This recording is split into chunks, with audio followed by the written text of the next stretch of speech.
What's up, YouTube? What's up? Drew and Max here again, and we're going to tell you today why Bitcoin is going to rise again from its recent downfall and how it's going to happen. So point number one, there's been a lot of word out there, and honestly, this is what caused the slump to start and the downfall was the regulations. It came from South Korea. It started from South Korea. They're talking, man, we got to regulate, crack down. China gets involved. The price is just plummeting. People are freaking out. They're like, what in the world is going on?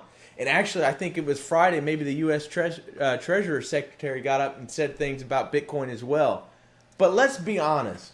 A lot of people are not saying we got to forbid Bitcoin and all these cryptocurrencies to be used in their country.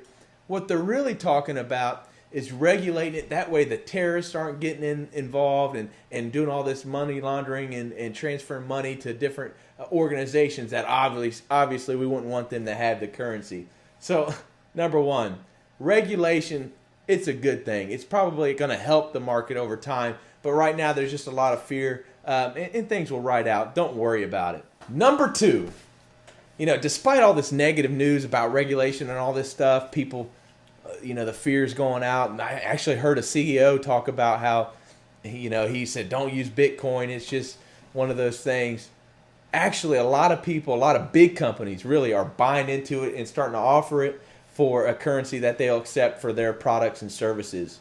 I think actually it was Mark Cuban, the Mavericks owner. He talked about offering Bitcoin and Ethereum as a currency exchange that he'll take for the next season, the basketball season coming up. So that's just one company. Goldman Sachs, a big bank, they said, hey, we're going to offer cryptocurrencies on our platform as well. So there's a lot of big companies that are seeing the trend. They're saying, man, this is the next thing coming in. This is the next currency and the next trend to get onto. That's really not just going to be a trend, but something that's going to be there for decades to come. And they're hopping on board. It's a great thing.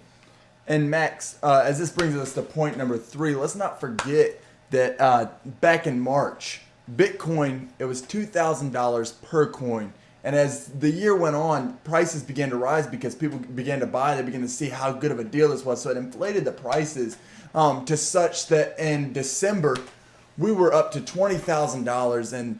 And a lot of people thought, man, it's going to rise from here. But as we go into our final point, I kind of knew that it wasn't going to rise because every year, if you look at the graph, since 2013, you go through this January slump and everything will hit all-time lows for that year. New lows for the previous year, and while it's rising, it's like the calm before the storm almost, right before it rises back up. So when it hits that January slump, that's when you want to go all in and you want to buy because it's going to rise again and it's going to get to new heights. We're there. Here we are. This is the best time to buy. If I was going to put all my money in something right now, Bitcoin, Ethereum, that's what I would do. Yep.